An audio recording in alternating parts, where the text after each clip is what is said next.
Bonjour et bienvenue pour ce nouveau numéro de Tendance de Fonds et j'ai le plaisir d'accueillir sur le plateau Julien Moutier, directeur des gestions obligataires et Christophe Morel, chef économiste, tous les deux chez Groupama Asset Management. Bonjour messieurs. Bonjour Laurent. Bonjour Laurent. Et nous sommes ensemble aujourd'hui pour parler de ce fonds. Je prends mon élan. GFund Global Inflation Short Duration. J'espère que je l'ai bien dit. Et dans le nom de ce fonds, le mot est lâché. Messieurs, celui d'inflation. L'inflation qui est désormais une réalité pour chacun d'entre nous, du banquier central, il a peut-être mis un petit peu plus de temps, à l'automobiliste qui doit faire le plein et à l'investisseur aussi. Je me tourne vers le chef économiste que vous êtes, Christophe. Pour commencer, on a le sentiment, c'est ce que je laissais sous-entendre dans l'introduction, qu'il y a eu peut-être pendant longtemps un déni, notamment de la part des banquiers centraux, justement sur la persistance de l'inflation. Quelle est votre position sur le sujet chez Groupama Asset Management ? Alors oui, je crois qu'il y a eu du déni, mais en fait chez Groupama Asset Management, très tôt, on a conclu que l'inflation n'était pas transitoire. C'était même un phénomène durable. Et qu'à partir du moment où on accepte l'idée d'un régime d'inflation plus élevé, eh bien, il faut s'attendre à un rebasage sur les marchés, et notamment sur les marchés taux d'intérêt. Bon, donc une inflation qui pour vous était loin d'être transitoire. Ça veut dire, quand je vous écoute, que cette inflation, elle va, on s'en rend déjà compte, elle va s'installer durablement à des niveaux supérieurs que ce qu'elle était avant la crise sanitaire. Ça semble dingue quand même, Christophe, alors qu'on sort d'une période où on entend parler de déflation. On avait peur, voilà, que d'être entré dans une spirale baissière des prix. Qu'est-ce qui a changé la donne aussi radicalement ? Alors en fait, il y a une combinaison de facteurs de court terme, de moyen terme et de long terme. Alors, court terme, on peut citer la hausse du prix de toutes les matières premières, pétrole, gaz, produits agricoles, les goulets d'étranglement fortement liés à la situation sanitaire. À côté de cela, il y a des facteurs de moyen terme, que moi j'appelle des facteurs cycliques, c'est-à-dire le fait qu'on est dans un environnement dans lequel le quoi qu'il en coûte, au fond, va se poursuivre. On a des politiques budgétaires qui sont expansives, on a une architecture de politique économique qui, au fond, est assez reflationniste et qui alimente les tensions aussi sur le marché du travail. On a des marchés du travail qui sont tendus partout, aux États-Unis, c'est évident, mais aussi en Europe. Et puis enfin, il y a des facteurs de long terme, ou des facteurs structurels. Alors, c'est des facteurs de long terme dans le sens où on va vivre longtemps avec, mais on sent d'ores et déjà les effets. On a affaire à des défis de long terme. Je pense à la transition environnementale, je pense à l'indépendance stratégique. Et face à ces défis, on met en place des transitions. Voilà. Et des transitions dans un monde dans lequel il y a de la rareté sur les matières premières et sur la main-d'œuvre. Donc, des facteurs de long terme, si je prends l'exemple de la transition environnementale, elle est par définition, par nature, inflationniste. Oui, c'est ça. Parce que pour qu'il y ait cette transition environnementale, ça veut dire que le prix des énergies polluantes doit monter pour forcer la substitution. Et puis, les énergies alternatives qui ne sont pas disponibles en quantité suffisante, eh bien, sont rares, donc le prix est élevé. Donc oui, c'est une nouvelle donne. Bon, une nouvelle donne. J'ai envie d'une question un peu provoque. GFund Global Inflation Short Duration, il a été lancé fin d'année 2021. Pourquoi avoir attendu aussi longtemps si votre conviction sur l'inflation était forgée de longue date, Julien ? Alors en fait, Laurent, il y a deux points dans votre question. C'est premièrement l'expertise en gestion obligations indexées sur l'inflation chez Groupama Asset Management. Et ça, c'est pas récent.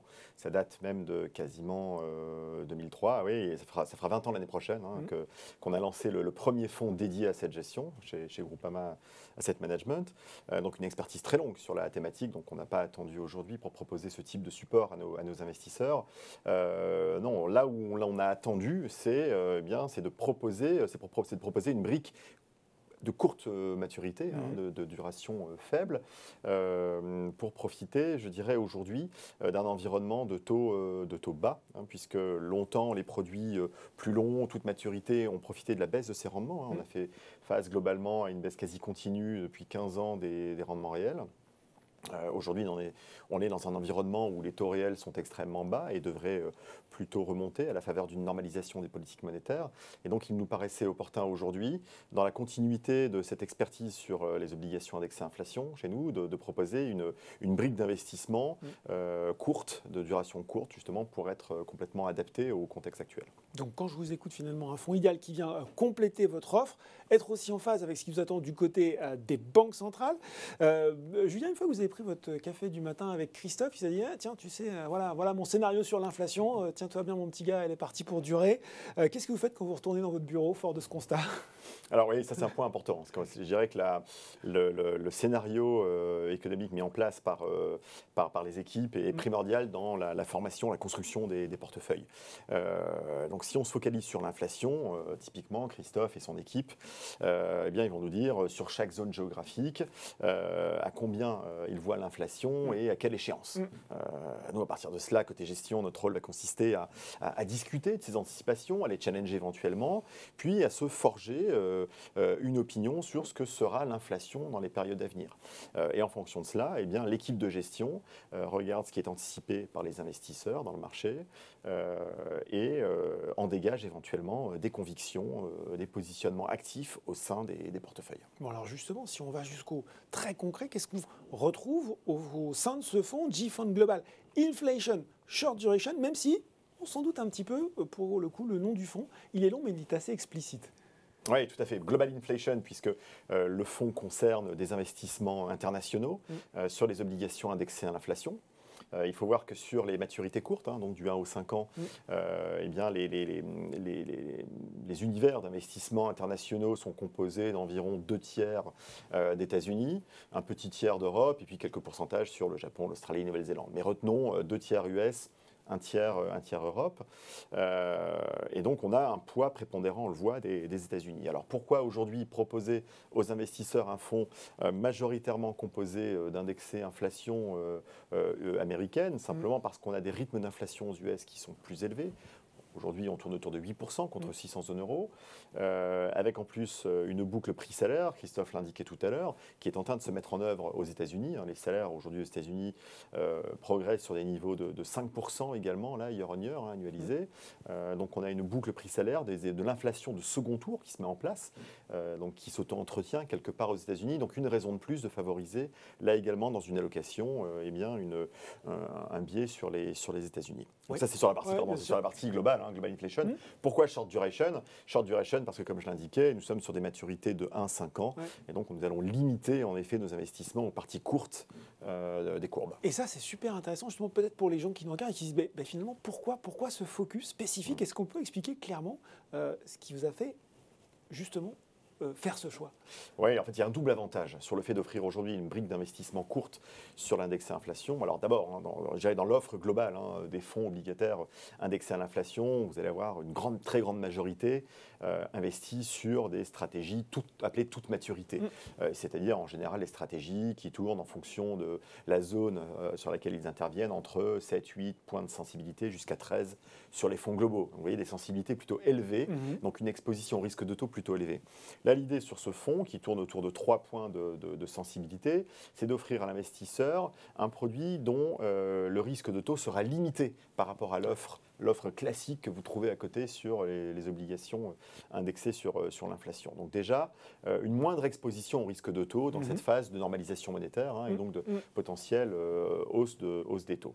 Et le deuxième argument, c'est de dire que dans le rapport de performance entre le risque de taux qui va occasionner une certaine performance dans votre portefeuille et puis l'indexation à l'inflation, on a souhaité offrir un produit plus équilibré de ce point de vue-là dans l'explication de la performance, c'est-à-dire plus tilté côté inflation, avec une coloration de la performance globale beaucoup plus dépendante de l'inflation, de l'indexation à l'inflation, qu'au risque de taux, encore une fois, que l'on souhaite faible et maîtrisé dans le portefeuille. Quand je vous écoute, j'ai l'impression que le contexte est à la fois assez, on va dire quoi, exigeant, compliqué, stimulant. Vous prenez quoi, compliqué ou stimulant, Julien? Alors un peu tout à la fois. Tout à la fois parce que compliqué et stimulant. Compliqué et donc presque stimulant. Alors compliqué parce que c'est vrai qu'on est dans un environnement économique et géopolitique mouvant actuellement.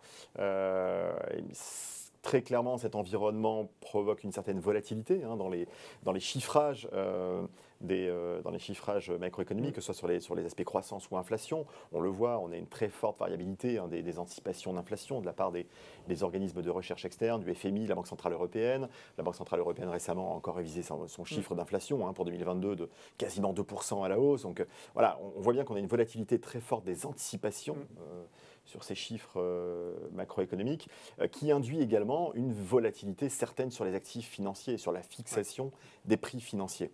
Ce ce qui rend la tâche pas évidente, mais qui la rend très intéressante, et notamment pour des gérants actifs, puisqu'on voit bien que cette phase de normalisation des politiques monétaires recorrèle quelque part les prix des actifs aux fondamentaux, ce qu'on avait eu tendance à oublier un peu. Avec les... C'est un retour à la normale. Oui, c'est un peu un retour à la normale. Mais plus l'habitude. On n'avait plus l'habitude, en tout cas, puisqu'on avait des marchés qui étaient quand même très, dirigés, écrasés complètement, administrés par les banques centrales. Voilà, aujourd'hui, on voit un retour des fondamentaux et donc, je pense, un environnement très favorable aux gérants actifs.